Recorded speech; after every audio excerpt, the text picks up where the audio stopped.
which creates a little bit of humidity.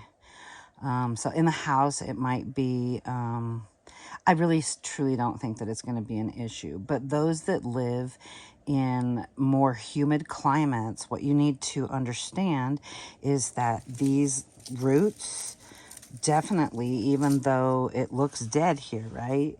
These can actually absorb moisture and cause your garlic to begin to grow.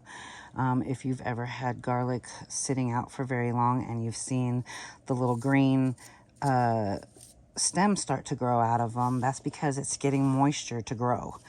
And so there are a couple ways that this can happen, is that they can get it from the roots or they can get it from the stalk. So to be able to store them properly, you do not want to cut here. You want to cut 2 to 3 inches above the bulb or the garlic head. And you're going to cut and clean this all up.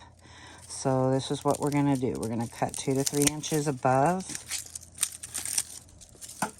I'm saving them in the bucket because we will run these through the chipper shredder and they will go straight into our compost bin. Everything is repurposed here. So then we will just take the clippers and we will clean this up really good. Cut them as short as you can without harming the head.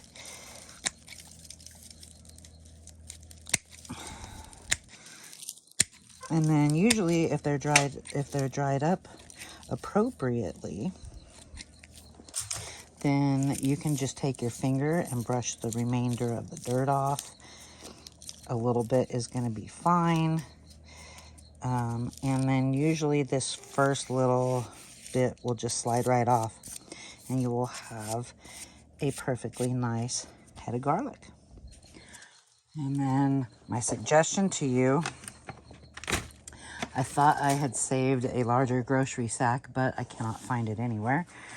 But you do not want to put it in a plastic bag. That will retain any kind of moisture there might be.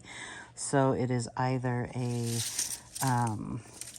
you will want to use either a woven basket, so there's airflow, or a paper sack.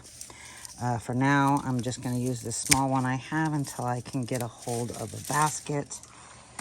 And anyway, I have lots to clean up and get ready for storage for the remainder of the year. Some of this we will be,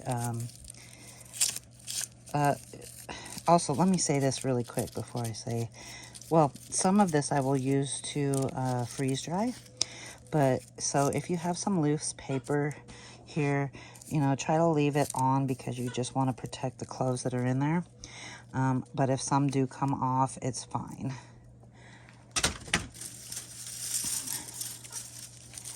All right, so I've got a lot to do.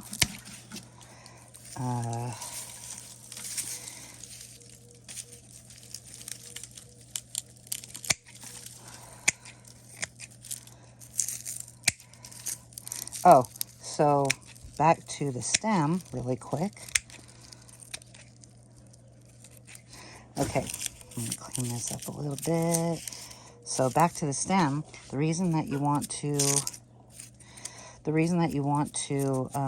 cut it 2 to 3 inches is that, as you can see, this is pretty dry.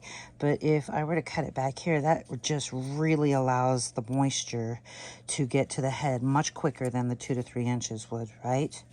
So that's why we leave on that 2 to 3 inch stem there. So as you can see, I have a lot to go. I've got some onions here.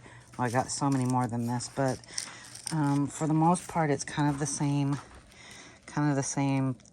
process here. Cut those off. I did cut these a little bit closer, and we're letting these dry out. I have so many more of these going. I am saving the onion skins, so this is important, and I'll tell you why in a future video. But we have a few of them here. So Yes, the process is a little bit the same. I guess I could have left a little bit more on the end of there, but these are going to be freeze dried.